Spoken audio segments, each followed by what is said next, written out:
Following opinions and ideas are that of the host and or contributors of the Eat This podcast and are for the purposes of general information and entertainment only and do not necessarily reflect the thoughts or ideas of the distributor. I'm going to go deal with my sarcopenia. Yeah, exactly. There you go. You got it. For that. Did you write it down? I wrote it down. Just so I could whip it out at any moment and look smart.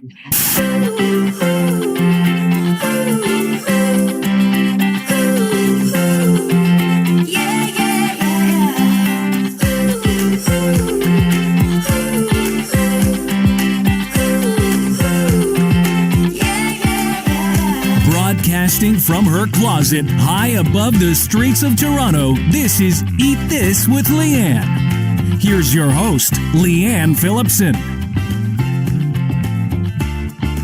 Walking the aisle of a supermarket, a health food store, a supplement shop, or even a big box store into the protein powder section. Yep, I just felt your energy constrict at the mere thought of scanning what's on offer, weighing up the claims, the promises, and then crossing everything that you're choosing with the right one amidst the downright confusion that comes from this aisle. Those massive tubs of muscle building, weight loss promising, be healthy faster proteins can not only break the bank, but also be a risky business. Risky because what if that monstrous tub tastes awful? What if it gives you the runs, or maybe it makes your skin go crazy and just like your belly blowing up? And then what if it contains toxins like heavy metals of lead, arsenic, cadmium, mercury, and that dreaded bisphenol A or BPA that you worked so hard to get every plastic out of your kitchen because you know that it's bad. There's also herbicides and pesticides or other contaminants that all link with cancer and other health conditions, and that could be in that one concentrated scoop of powder that you're throwing into your smoothie. Who wants to put a protein powder, for instance, into your smoothie with all those contaminants, because we know there's huge links with all sorts of health issues and, of course, the big C and cancer. So it really is a minefield of just questions that I constantly get asked about, especially to do with this, with protein powders. There's layers of questions that inquiring minds really want to know. Because protein powder, it can be magical in its use at times, and then also just downright confusing. What is best? Do you go for whey, casein, soy, powdered egg white, collagen, pea, hemp, pumpkin seed powder, rice? What makes it best for your body, but then also best for your wallet? So today on Eat This with Leanne, quite simply, what is the best protein powder and why? There always has to be a why, right?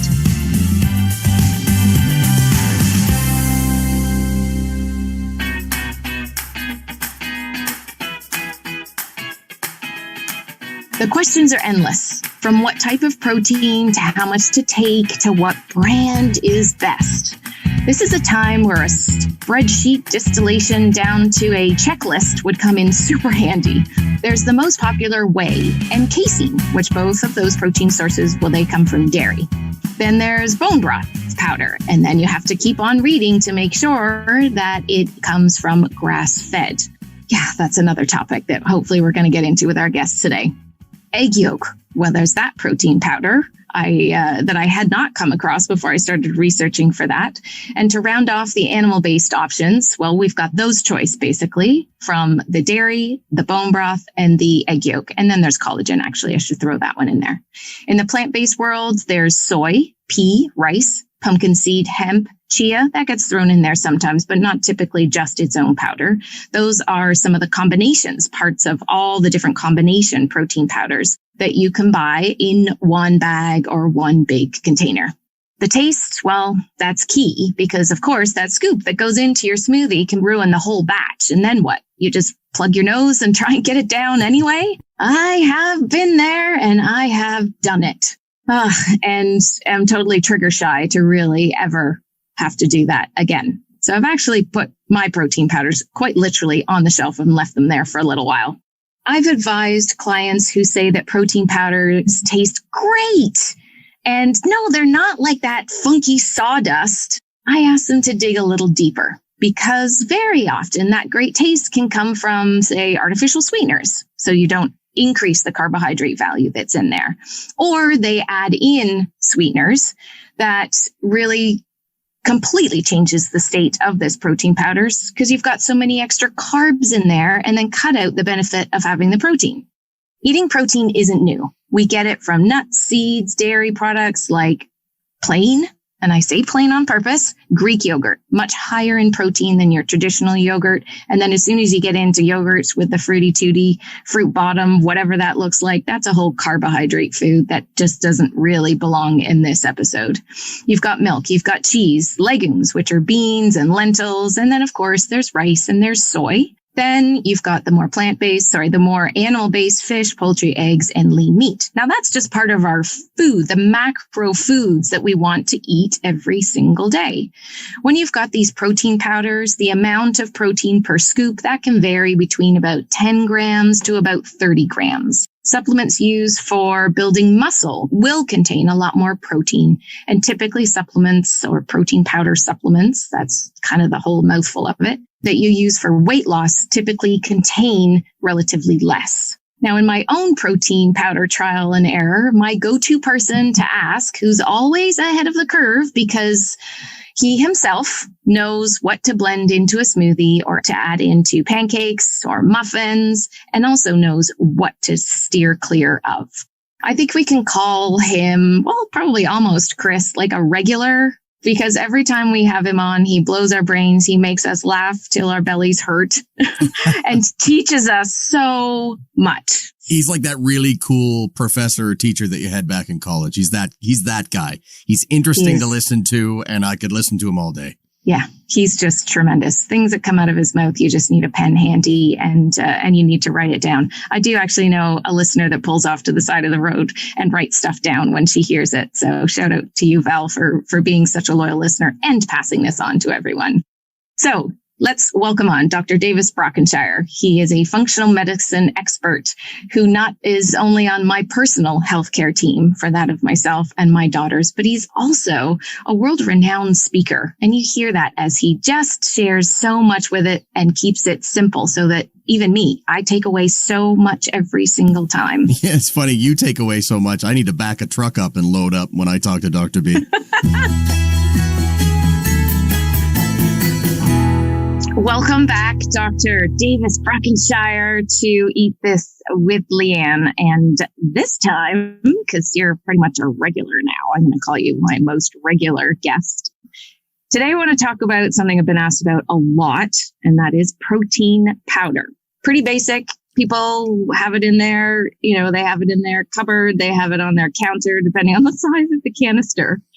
And I get asked about this all the time. So first of all, welcome. And secondly, can you tell us a little bit about why you think this is such a controversial might be a bit strong, but I think it is kind of a controversial topic. To protein powder, to not protein powder. Do you just eat the food? Do you not eat the food? And then we'll dig down into how do you choose one. Thanks for having me back, Leanne.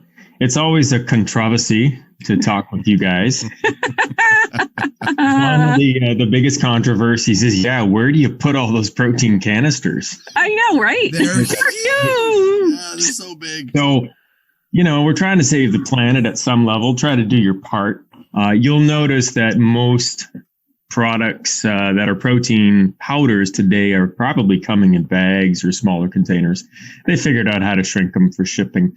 Yeah, from a funk medicine point of view, the biggest challenge we have with the population is making sure they're getting good protein, digestible protein, particularly the older population, because as we age, it's more important to have quality protein because you start to lose muscle mass after 50.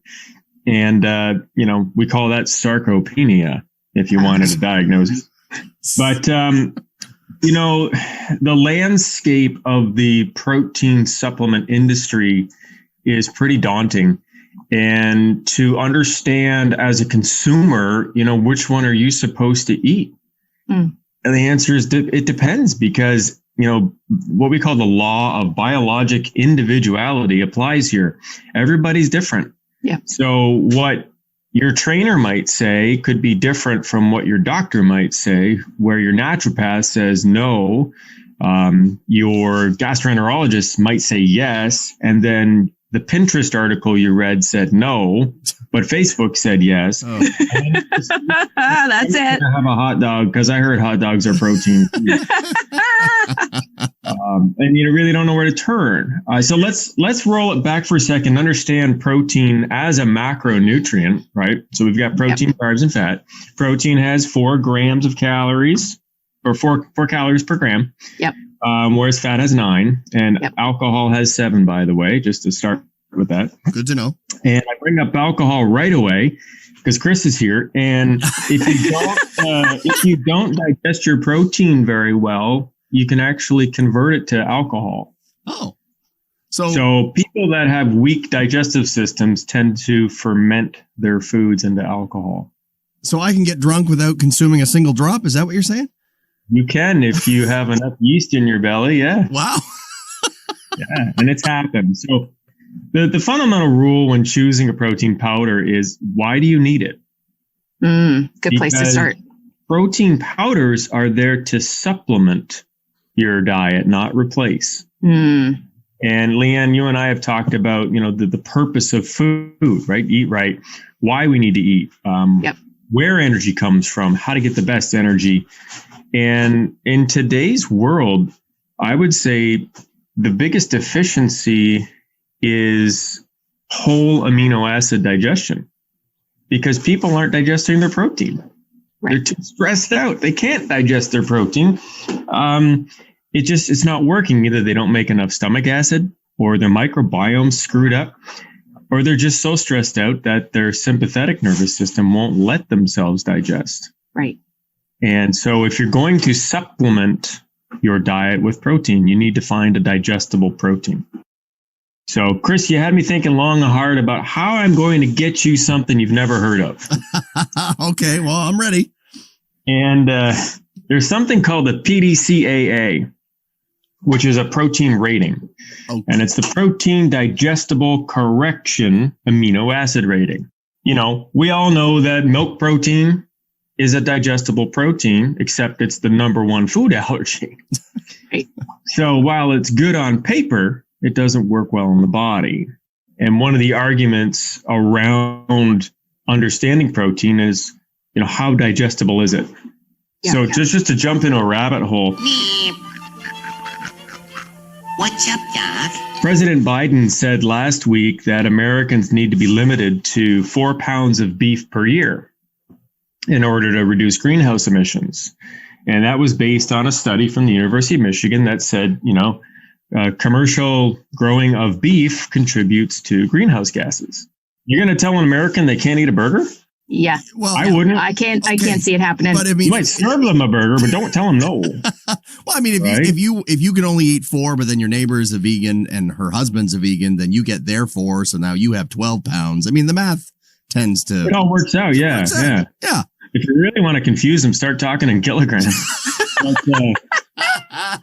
What's fantastic about this is it's based on the latest American research. But when you look at the Australian research, the Australians have figured out that one of the ways to capture greenhouse gases is to let pasture animals pasture. So let them eat grass, let them walk around. The animals then become carbon sinks. So what's cool about the Aussie research is they're saying, let's eat meat to save the planet. And the American study is saying, don't eat meat to save the planet. So somewhere in the middle, we're going to make conclusions. So here's some fundamental rules for everybody. How much protein do you need every day? Right? Place to start. We talked about water, right? Yeah. We figured out how many ounces per pound or kilo. So one of the rules you can follow for your average human living in the Western world is you need about 1 gram of protein per kilogram body weight. Right. And that's just enough protein to keep you who you are, okay? To help your immune system function, rebuild muscles and bones, keep your microbiome happy. So the average person is looking for anywhere from 60 to 80 grams of digestible protein a day. If you don't know what that looks like, take a look at your hand open, and you need about 2 pieces of chicken that big. So that's about enough protein for the day. Another way to look at it is you need about 10 eggs, whole eggs. But you're not going to eat 10 whole eggs because somebody Unlikely. cared about cholesterol. Yes. But so if you wanted to know what your daily supply of protein looked like, you could put 2 chicken breasts out and say, that's what I need for the day. Mm-hmm. All right. Assuming you digest chicken. Right. Most Americans and Canadians are getting enough protein. They just don't digest it. Mm. And there's your digestibility index. Right. So if we're going to save the planet, somebody said we should eat insects because they're a good source of protein. Oh, no. Yeah, tried the cricket stuff before. Yeah, And well- protein powder, actually. I have tried that. So I've got the protein digestibility ratings on some insects. Of course. But you to do. understand, when Leanne, Chris, when we were growing up, it's like, drink your milk, shut up, drink your milk, you need your protein. Right. Eat Yes. your peanut butter, you need your protein. Yes. Protein is one of those things throughout history that was a luxury. It was expensive. It was hard to come by. But in today's world of abundance, you can get protein anywhere. Yeah.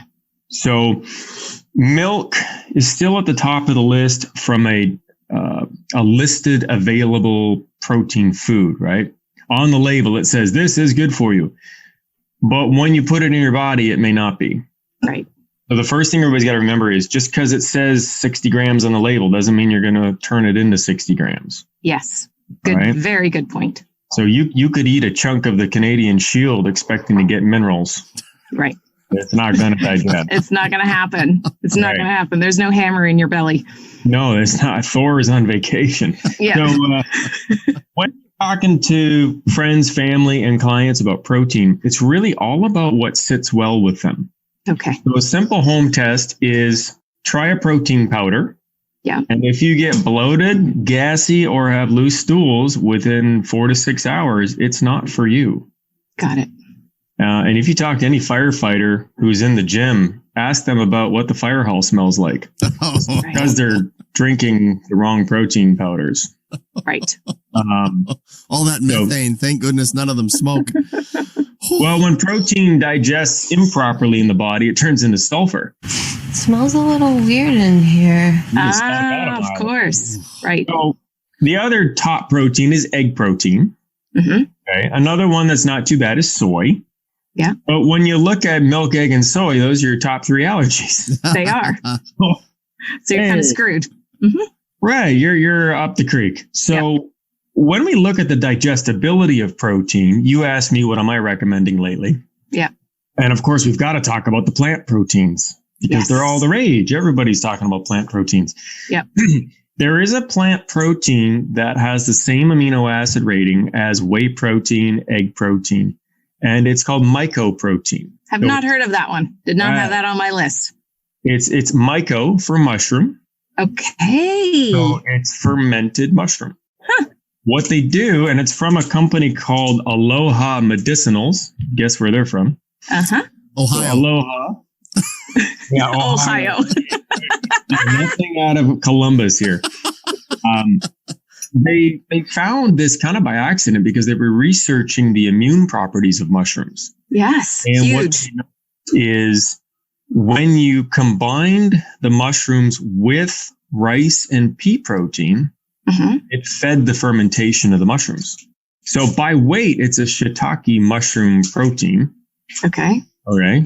How much do you need? The clinical trials have shown that it helps reduce inflammation in the gut when you eat it as protein. That's incredible. And so that's the mycoprotein. You'll find it under the brand name Immunassist or MycoPure. If you're looking for the ultimate plant protein, you want to find one that's made from fermented mushrooms. Did not see that one coming. Thank you. I try to, give you the latest. And you do. And you do. Everybody will argue to their deathbed that whey protein is better than rice protein. Yes. That pea protein is better than whey protein. Yep. If you want to have some fun, we could take 100 CrossFitters, right? Yeah. And then just do the Pepsi challenge with different proteins.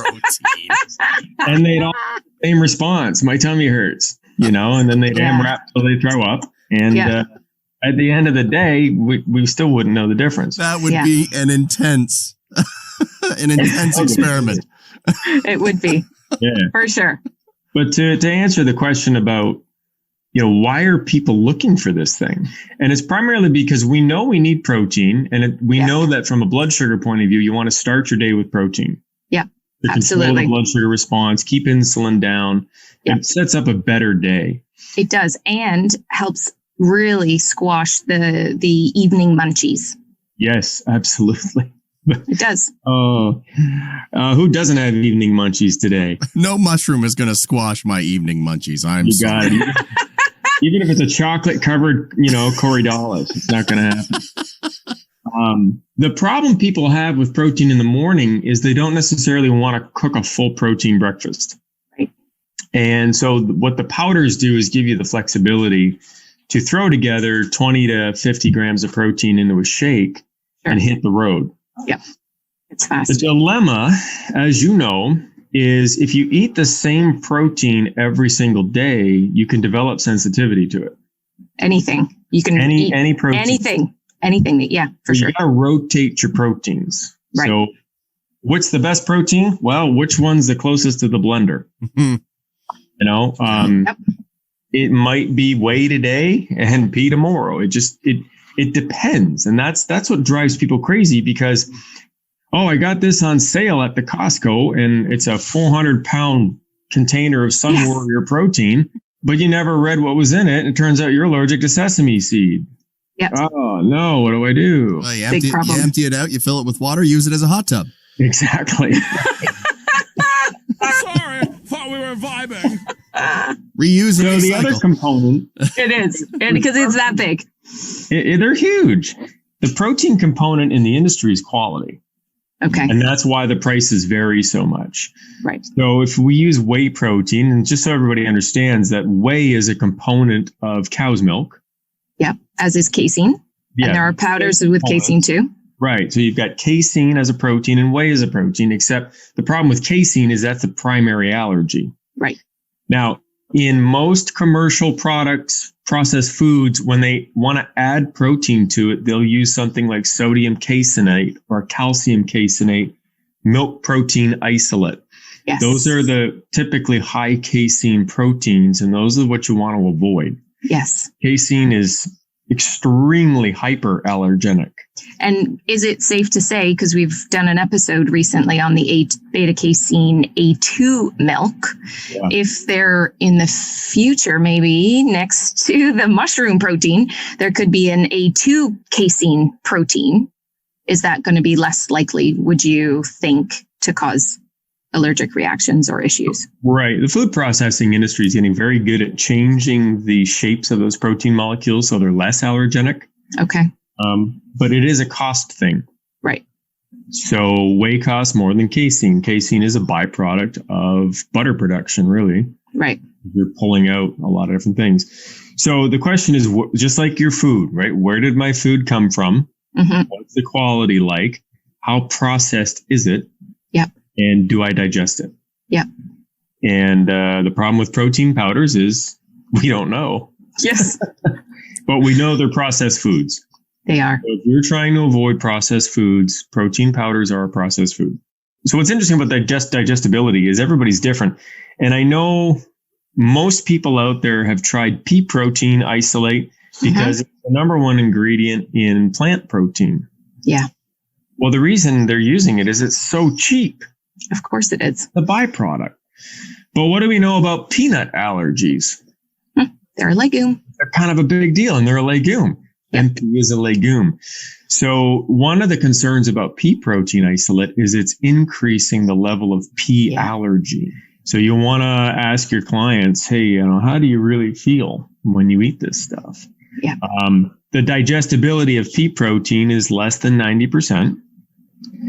The digestibility of gluten, which is a protein, is 25%.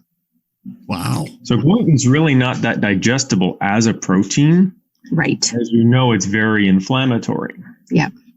Digestibility of whey protein is almost 100%. Yeah. Very bioavailable. Yeah. Yeah. So the mycoprotein is the most digestible plant-based protein. I know I've seen in Canada, there's been a growth of the hemp seed proteins. Huge. That's been around for such a long time. And also within that, you can get something that was like 50% protein. Like there's different variations within different brands of how much protein is involved. The more protein, the less fiber. The more protein, the less taste. Yeah. Or the less good taste. Digestibility is always poor. So hemp seed digestibility is 66%. It's not a really good source of digestible protein, even though it says so on the label. Right. Okay. I'm just going to quickly confirm. So when you say 60% and when you said 90%, 100% digestibility is your best case scenario. What's on the label, if it's digestible at 100%, is what your body will digest it into. Okay. Okay. Thank you. So if it says 40 grams of protein per serving and it's only 50% digestible, you're only getting 20 at the best. Okay. But for Chris, if you don't like hemp seed protein at 60%, you can use wasp protein. Oh, you assume I don't already take my wasp every day. Well, right. You know, the dried stuff. Is there seriously a wasp protein? Wasp protein. How did they come across? Who invented wasp protein? Like, who's the guy? Like, he got bit and then felt great. The muscles started to grow. I don't get it. This looks good, eh? I'm swelling. It's obviously protein.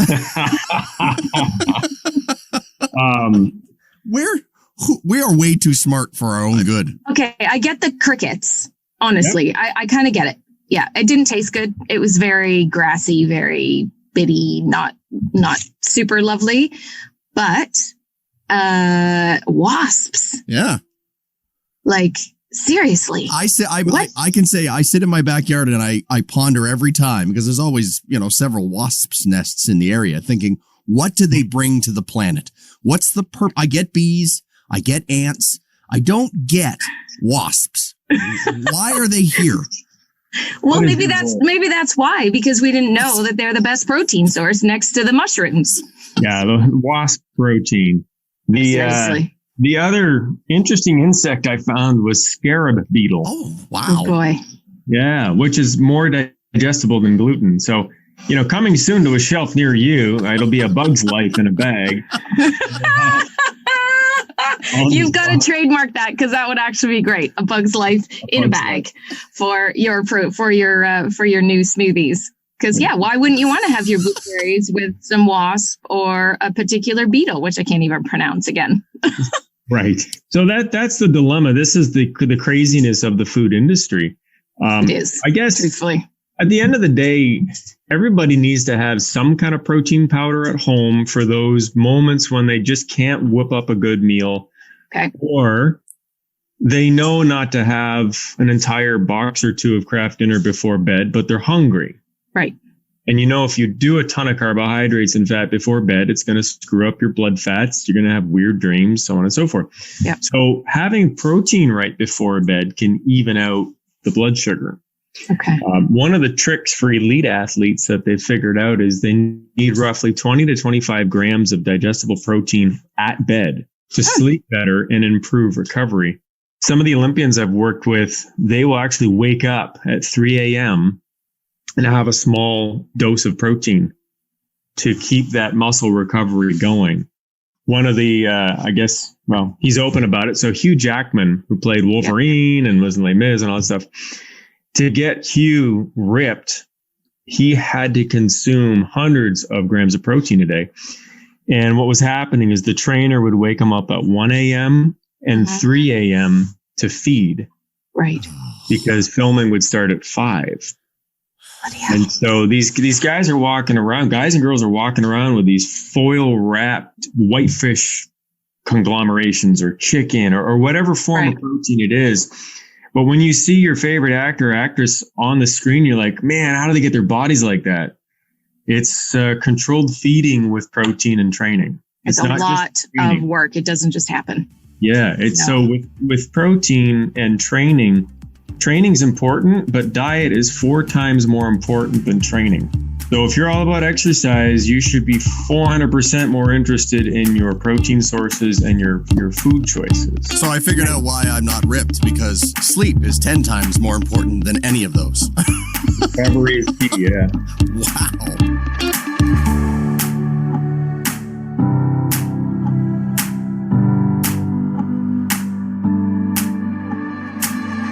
Any information and details expressed during this podcast can be found at sproutright.com or leannephillipson.com. So do you think the protein powder situation came from like the bodybuilding arena, first of all? Because it's not easy to eat that much chicken or that many eggs every single day. Well, we started with the idea that you need roughly 1 gram per kilo. Yeah. But the latest research shows that active, stressed individuals need about 1 gram per pound, which is 2.2 times more. Yeah. Wow. It used to be thought that bodybuilders and powerlifters needed more protein than, say, a marathon runner. But now we know it's the opposite, that ultra endurance athletes need more digestible protein per pound than people that lift heavy and put heavy things back down. And what they've been able to do with protein powders is supplement during activity. Nobody wants to reach down and have a handful of jerky when you're running a marathon. No. Right? I mean, I'm sure somebody on the carnivore diet might try it, but Of course. you're going to need a porta potty. So the flexibility of having protein powder has changed the game from a performance point of view. And in the executive world, you know, we talk about athletes, but a lot of people in their day-to-day life are athletes. They're just not participating in sport. Right. They may be running the kids to hockey, then they got to run to Tim's and pick up breakfast, then they got to run over here and run, and they're just, you burn up a lot of amino acids doing that. So having the ability to use a easily digestible protein powder helps. From the best case scenario being this lovely mushroom one from, where was it, Chris, Ohio? Aloha. Aloha. No, I know. Leanne. Then, you know, if somebody's off to buy a protein powder today, not going to go and order online, then what could they pick up in the store? Okay. What would you suggest from the whey to, and like you said, I've seen a lot more smaller bags, thank goodness, so that you don't have this, 60-pound tub that cost you $100 of powder, so that you can not only hate the taste, or it gives you the runs, like you said. So can you guide us on that one? So when you're shopping, doesn't matter where you're shopping, you got to read the label. Of course. You know that, right? Read the label, Ian. Yeah. With whey protein, since we're going to start with the most digestible. Yeah. Whey protein, if it's not 100% grass-fed whey protein concentrate, then it's not a complete food. Okay. So try to avoid the isolates. See the word huge. isolate? Yep. Everywhere. You have to also think MSG, because any isolate protein will have MSG in it by nature. And that'll make people feel horrendous. Some people, in their own right. They trip out, they get headaches, migraines, anxiety, you name it. So there's your whey story. Okay. In Canada, I think you can get, it's a product from a company called Designs for Health. It's called Whey Cool. Yes, you can. And I'll link that one on leannephillipson.com as well, because I have tried that one. It is actually very tasty. Good. It comes from New Zealand cows. If we're looking for a plant-based protein, try whatever works for you. Just try to avoid the isolates. Okay. So get small containers of each and just see which one feels right. One of my favorites that's available on the open market is called Sun Warrior. Yes. And it's a blend of different types of vegan-based proteins. Mm-hmm. Little chia, little pea, little rice, so on and so forth. So that's easy to get. Try to avoid the hemp. It's just not digestible protein. Yeah. I'm not even going to talk about soy protein, because we're just not going to do that. That stuff should be taken off the market. Egg protein is an option for some people. Okay. Particularly if they're not allergic to eggs and they're looking for that shock of protein. And I bring up eggs because if you've been sick for a long time and Yeah. you're trying to rebuild yourself, Yeah. egg protein powder is an option. Okay. So that's what you mean when you say a shock. Yeah, if you want to, hyperdose your amino acids for the day. Okay. And that's the easiest thing to do. But like you, I advocate that we get our protein from food first. Yeah. And then if food is unavailable, we've got our powders. Hmm. The processed food market is full of adding protein to garbage to make it look better on a label. So if you see like Ensure high protein, well, it's still Ensure. Now it's just extra Ensure. So I have not done well personally with Sun Warrior and most of the plant-based protein powders. And I haven't quite nailed down why. I can do hemp. I can do straight hemp. That's fine. I can do whey for a little while. Years ago, you recommended was it the bone broth protein powder before that went a little weird. And then that was not great tasting.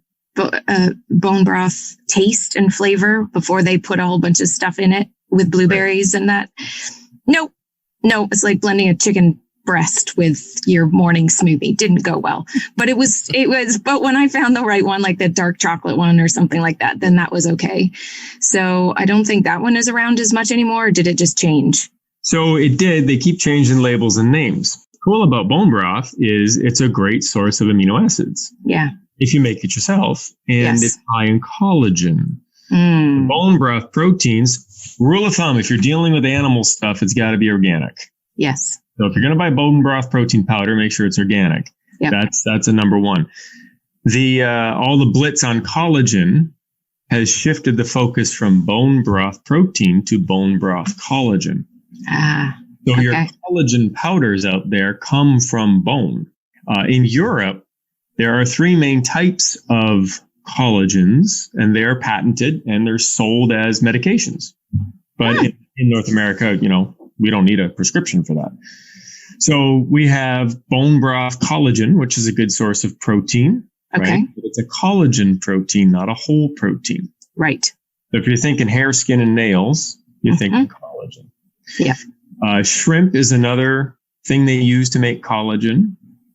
Bamboo is another thing. So read the label. If you're looking for collagen, make sure it has all the different types of collagen in it. Yep. But if you're allergic to shellfish, read the label. Right. And that comes under the label marine. Marine, yeah. Yeah.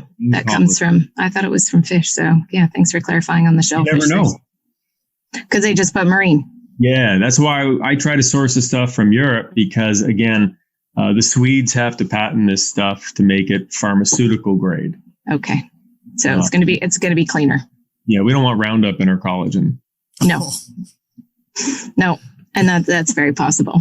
Yeah. Okay. So the plant-based option, we've got the whey protein, if that sits well with you, because it still can mess up your belly. Organic rice protein is an option if you have a sensitive tummy. Okay. But there's a preparation trick. If you're using plant-based protein, mix it, let it sit for 5 to 10, mix it again, and it'll be more digestible because like baby formula, you have to rehydrate it. Okay. And we're going to stay away from the soy for sure. Maybe not the hemp protein powder. I think I've seen pumpkin seed protein, or maybe it was pumpkin seed flour. I can't remember. Yeah, pumpkin seed protein, it's available. Again, possibly allergenic, but rotate, you mix and match and whatever you're trying to do with your diet, supplements exist to supplement the diet. And then also, what can you do with it otherwise? Like, I know that you add protein powder to foods, to baking, to that kind of thing. So talk us through that. I didn't want to ruin the whole maple syrup pancake idea, but any baked good, we like to add protein to it. So if you're making a nice gluten-free pancake or waffle or breakfast bread or something, go ahead and add 20 to 40 grams of that Whey Cool protein or rice protein. Mm-hmm. And this is where the hemp proteins come in, because as a seed base, it tends to bake well. So if you're trying to increase the protein of your baked goods, go ahead and add some to it. It won't change the consistency too much. It actually kind of thickens and makes it a little cakier. I have a fantastic recipe that I will also share in the show notes of a peanut butter and banana based muffin. Nice. And because I went through a phase of I gave up on protein powders for a while because I just couldn't find one that didn't upset my belly or didn't taste terrible. And I more often now make these muffins without the protein powder. I don't add it in. I just make them, they're flourless, entirely flourless, but still high in protein and fat. So I'll include that for listeners as well, so you can give that a go, but try it with or without the protein powder. Yeah. And anybody that doesn't digest protein well, you should always start looking at stomach acid first. Right. You don't make enough stomach acid or you're on acid reducers, you're not going to digest protein well. So make sure you take a digestive enzyme with acid. Yep. And don't forget, everybody, that if you don't make good quality acid, it's probably a vitamin B1 deficiency. The hydrochloric acid is found in the hypozymase, which you can get on sproutright.com. And you just said about acid reducers. And I just want to clarify that would be something like Zantac or something that someone is taking because they have heartburn. Yeah. Prilosec, omeprazole type thing, which a lot of people do. And in those cases, I'd recommend a B complex. Cool. Yeah. All right. So anybody that's going about their day, not necessarily trying to bulk up, build up, or whatever, they need about 1 gram of protein per kilo per day. Minimum. If you're stressed, have more. Double it. Okay. And you can grab your calculator and do some quick calculations from pounds to kilos and then up to how much you need. And take some hemp oil because we're having a panic attack now. Calculate metric. Come on. Yeah, I know. Well, thank you so much, Davis, as always. This has been such a burning question for so many people. So you have given more than I had in my lovely list of questions. So as always, thank you so much. And I'll put all details to get in touch with Dr. B in the show notes on leannephillipson.com so you can get all sorts of information from him too. Thanks, Leanne. Thank you.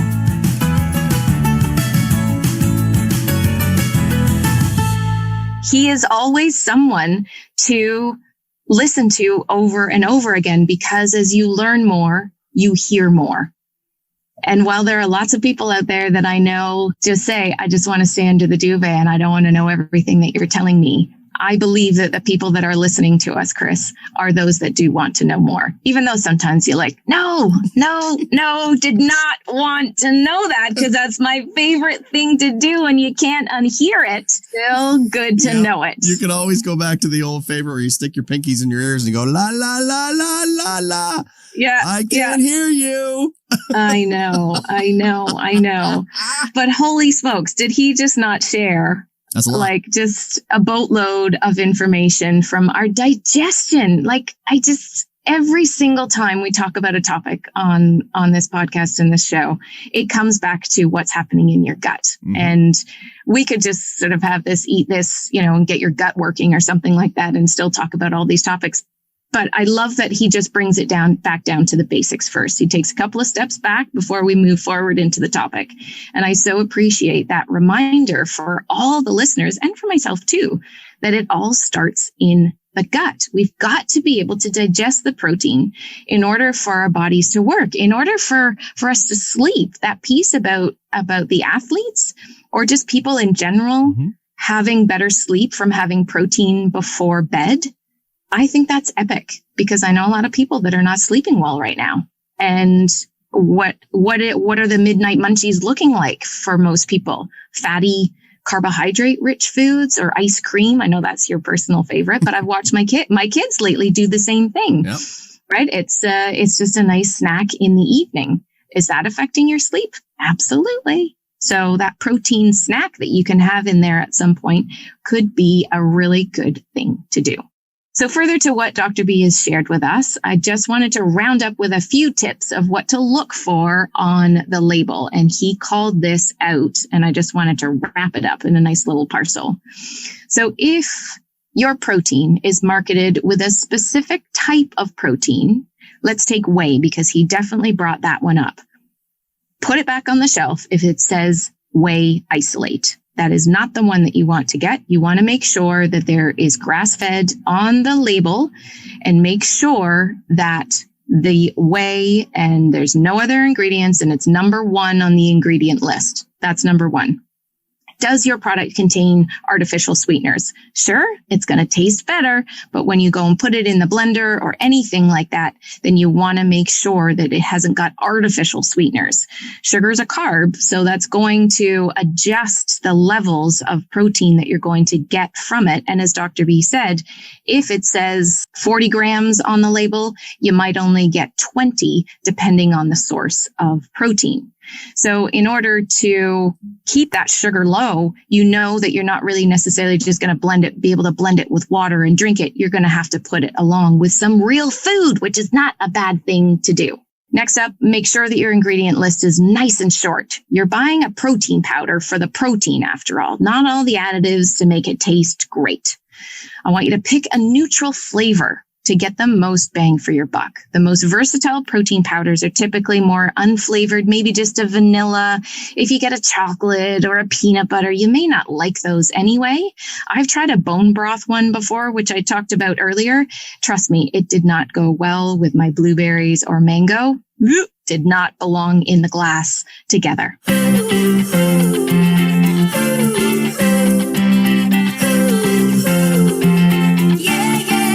So I hope, as always, that this has been something that just up-levels your understanding and your knowledge about this topic, because it is definitely one that I've been asked about so many times. And in case you haven't noticed, I always try and tackle topics that you want to know about. So if there's something that you'd like us to tackle on this podcast and show, reach out to me at spurtright.com, leannephillipson.com, or also on the same social channels. And I do come back and answer. Takes me a few more days at the moment, but I definitely get back to you, and I love your feedback all the time.